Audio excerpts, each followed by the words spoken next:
You move through your days with a strange familiarity, as if everything around you belongs to someone you know well, but not quite to you. As if the rooms you enter, the conversations you participate in, the routines you follow have all been lived many times before. Yet when you pause, when there is even a small gap between one moment and the next, there is a quiet sense of distance, a feeling that you are slightly out of sync with your own life. Present enough to function, absent enough to feel untouched by it. And this experience doesn't arrive with drama or confusion. It arrives softly, almost politely, like a background hum you've learned to ignore.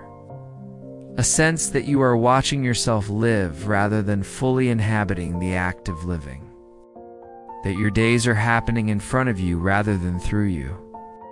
And because nothing is visibly wrong, because you are doing what needs to be done, because life continues without collapse, this feeling rarely demands attention. It simply settles in and becomes another unspoken truth you carry quietly. Something you assume is normal, something you assume is just how adulthood feels. There is often no clear beginning to this sense of estrangement. No single event that explains why your life feels slightly unfamiliar from the inside, because it usually doesn't start as disconnection.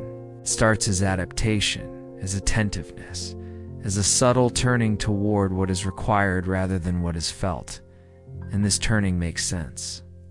Especially in environments where staying aware of others mattered more than staying connected to yourself, where reading the room was safer than expressing your inner weather, where being reliable, composed, or invisible helped you stay included, protected, or simply unchallenged. And over time, this outward orientation becomes habitual.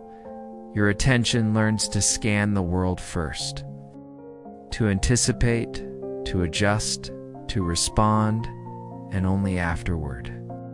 If there is time or space to check in with you, and eventually that second step grows faint, then optional, then forgotten. When you live this way for long enough, your life begins to feel like something you are managing rather than experiencing, something you are maintaining rather than inhabiting. The strangeness comes not from chaos but from order, not from confusion but from efficiency. Because everything works, everything continues. Everything stays within acceptable limits, yet something essential feels slightly out of reach, as if your own presence is always just a few steps behind your actions, arriving late to moments that have already passed. This distance does not mean you are numb or empty. It means your inner world learned to stay quiet, to remain contained, to avoid interfering with the smooth functioning of your outer life. And this containment can feel like maturity, like strength, like emotional control, especially when it earns you praise or trust or stability, but internally it often carries a subtle cost. A thinning of texture, a flattening of experience, a sense that even meaningful moments don't fully land. That joy registers but doesn't linger. That sadness passes through without fully touching you. That time moves quickly yet leaves little behind. And slowly, without any conscious choice, your life begins to feel like a story you know well, but no longer recognize yourself in. Feeling like a stranger to your own life is not the same as feeling lost. It is quieter than that. It is the sense of being oriented correctly, yet not feeling at home. Of knowing who you are supposed to be, while feeling gently detached from the person you actually are. And this detachment often develops because there were times when being fully yourself felt unsafe, inconvenient, or too costly. Times when your natural reactions needed to be adjusted, softened, delayed, or hidden. And each time you did this, each time you chose stability over authenticity, the distance grew just a little. not enough to notice, not enough to hurt, just enough to become familiar. Over years, this familiarity becomes your baseline. And because it is all you know, you may not realize that something is missing. You may simply sense a vague dissatisfaction, restlessness without direction, a feeling that your life looks complete from the outside, but feels strangely impersonal from within, as if it belongs to a version of you that learned how to survive, but never fully learned how to arrive. The body often carries this estrangement quietly through a constant low-level alertness, a readiness to respond, a habit of monitoring yourself just enough to stay appropriate, and this monitoring becomes so automatic that it fades into the background, shaping how you speak, how you move, how you decide, long before you are aware of it happening. And because it is subtle, because it does not shout, it rarely gets named. It simply becomes the water you are swimming in, the lens through which you see your life, slightly distorting, slightly distancing, but consistent enough to feel real. There can be a gentle sadness here, not sharp or overwhelming, just a soft sense of absence. A feeling that you are living beside yourself, that your own desires, impulses, and inner rhythms are faint echoes rather than guiding signals. And this sadness is often mixed with gratitude because this way of living kept you safe, kept you functioning, kept things from falling apart. And it is hard to resent a strategy that worked so well, even when it quietly asks you to step aside from your own experience. Understanding this does not require blame, either toward yourself or toward anyone else, because this estrangement was not a failure of courage or awareness. It was a response to conditions that made distance feel wiser than presence. And your nervous system responded exactly as it was designed to, by prioritizing predictability, stability, connection over spontaneity or depth. And once those priorities are set, they tend to persist. Long after the original conditions have passed, not because you are stuck, but because your system values continuity and safety over experimentation.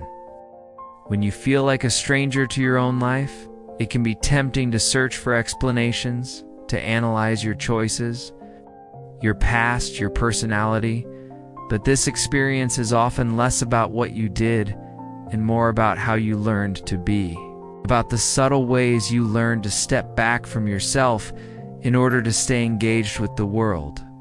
And noticing this can bring a different kind of understanding, one that replaces self-criticism with context, that allows you to see your distance not as emptiness, but as evidence of how carefully you learn to navigate your environment.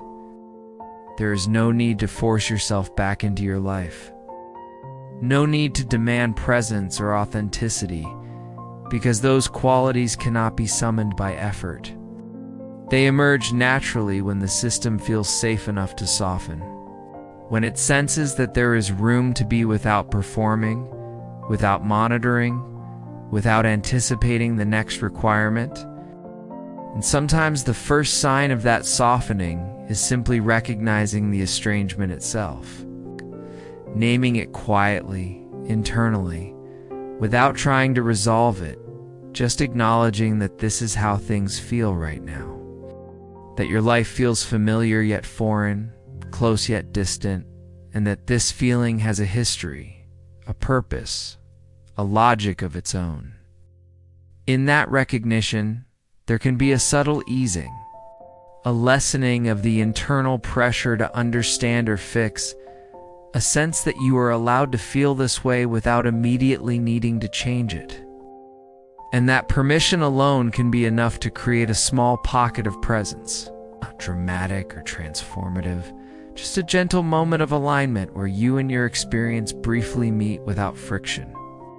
This is not a resolution, not a return, not a promise of wholeness. It is simply a pause, quiet acknowledgement that you have been living carefully, attentively, perhaps even selflessly, and that this care came with a cost that you are only now beginning to notice. And noticing it does not obligate you to do anything about it, does not require action or insight or bravery.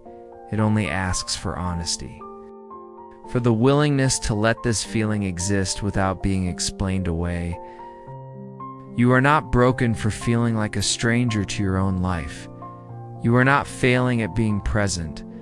You are not missing some essential quality that others possess. You are living inside a pattern that once kept you safe, a pattern that organized your inner world around stability and predictability. And that pattern deserves understanding rather than urgency, patience rather than pressure, because it will loosen, if it loosens at all, in its own time, when it senses that it no longer has to work so hard to keep you intact. Until then, there is nothing wrong with standing where you are, slightly outside your own life, observing it with quiet attentiveness. Because even this distance contains awareness.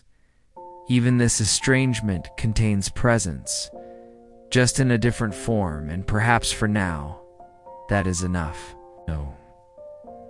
To know that you are here, that you have always been here. Even when it felt like your life was happening somewhere just beyond your reach, and that there is no rush to close that distance, no demand to cross it, only the gentle understanding that it exists, that it made sense, and that you are allowed to rest inside that understanding for as long as you need, without needing to become anyone else, without needing to return to anything, simply allowing your life to continue unfolding at its own quiet pace, with you nearby, watching, aware, and not required to arrive anywhere more than you already have.